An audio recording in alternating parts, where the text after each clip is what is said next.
ज्योतिष शास्त्र में आपका स्वागत है दोस्तों। आज हम जानेंगे हाथ की अंगुलियां आपके जीवन के बारे में क्या कहती है। तो आइए जानने की कोशिश करते हैं। सारी जरूरतें पूरी हो जाएंगी। तो आपको लगातार प्रयास करना है। तो जब हम किसी हाथ को देखते हैं तो सबसे पहले हम हाथ की बनावट देखते हैं। हाथ की बनावट देखने में सुंदर होनी चाहिए। ठीक है, हाथ पिंक कलर का होना चाहिए।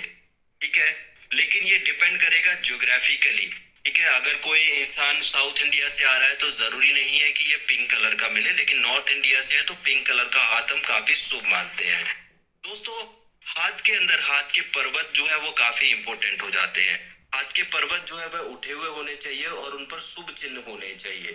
ठीक है, इसी प्रकार से हम देखेंगे हाथ की उंगलियां कैसी हैं। हाथ की उंगलियां अच्छी होनी चाहिए, उनके अंदर 3 पोर होने चाहिए, ज्यादा पोर ना हो। हाथों की उंगलियों की लंबाई जो है वो एकदम सही होनी चाहिए।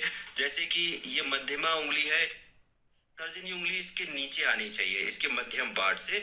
और आपकी अनामिका उंगली इससे थोड़ी सी ऊंची होनी चाहिए और आपकी कनिष्ठिका उंगली इसके पहले पोर से थोड़ी सी लंबी होनी चाहिए।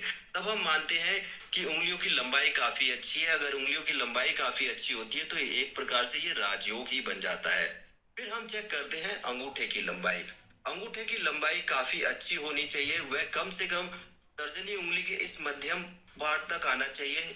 और नहीं तो इससे अगर ऊंचा होता है तो बहुत अच्छी बात है, लेकिन बहुत ज्यादा लंबा अंगूठा नहीं होना चाहिए। लेकिन लंबा अंगूठा काफी अच्छा माना जाता है, अत्यधिक लंबा नहीं। तो अंगूठा हमारे लिए बहुत इंपॉर्टेंट हो जाता है।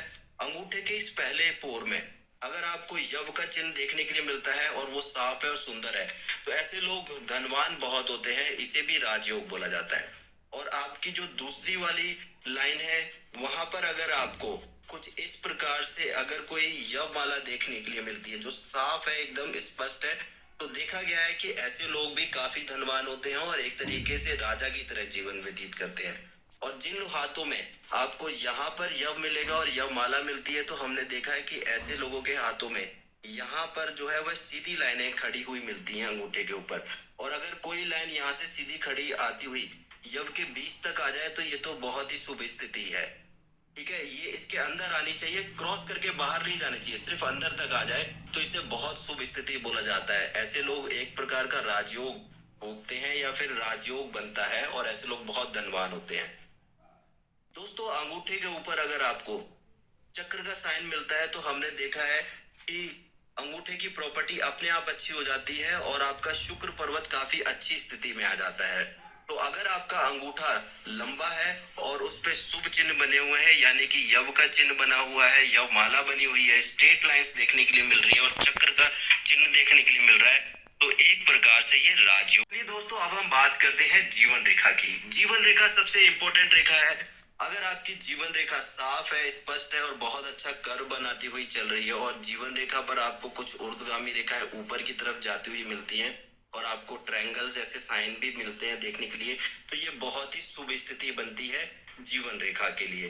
तो जीवन रेखा का लंबा होना बहुत जरूरी है। अगर राजयोग की हम बात करते हैं तो राजयोग वाले जो व्यक्ति होते हैं उनकी सारी रेखाएं बहुत लंबी होती हैं, साफ होती हैं, स्पष्ट होती हैं, इसी वजह से राजयोग बनता है।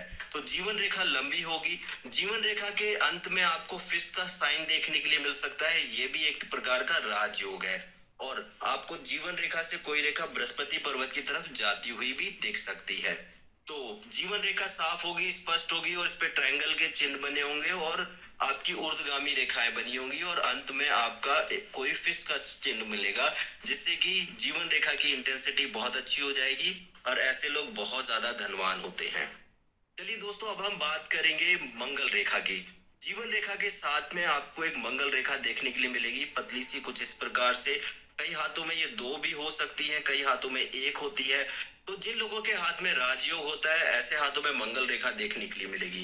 मंगल रेखा एक एंजल लाइन होती है, सपोर्टिंग लाइन होती है। तो जब ये लोग कोई काम शुरू करते हैं तो इनके लिए कहीं ना कहीं से कोई ना कोई मदद जरूर आ जाती है, क्योंकि इनके हाथ में मंगल रेखा है जिसे कि सपोर्टिंग लाइन यानी एंजल लाइन भी बोला जाता है। तो ये रेखा होना बहुत ही शुभ माना जाता है और ये भी एक प्रकार से राजयोग बनाती है। चलिए दोस्तों, अब हम बात करेंगे अगली रेखा की, जिसे बोलते हैं मस्तिष्क रेखा।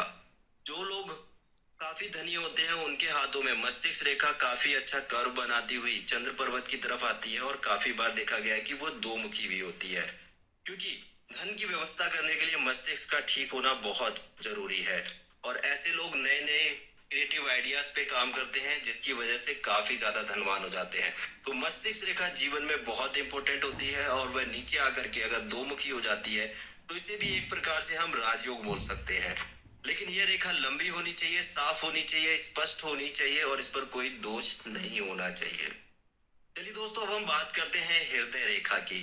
हृदय रेखा कनिष्ठ अंगुली के नीचे बुध पर्वत से यहाँ से निकलती है और बृहस्पति पर्वत की तरफ जाती है और आगे जाकर के दो मुखी हो जाए तो इसे हम एक तरीके से राजयोग बोलते हैं। ऐसे लोग दिल के बहुत अच्छे होते हैं और इन पर विश्वास किया जा सकता है, ठीक है। और कोई भी काम करने के लिए विश्वास किया जाना बहुत ज्यादा इंपॉर्टेंट हो जाता है। तो जिसकी हृदय रेखा आगे जाके दो मुखी हो जाती है तो ऐसे लोग अपने जीवन में बहुत धनी भी होते हैं और विश्वास पात्र भी होते हैं और लोग इन पे भरोसा करते हैं। इसी वजह से इनके पास धन अपने आप ही आता है। तो हृदय रेखा का दो मुखी होना भी अपने आप में एक प्रकार का राजयोग ही है।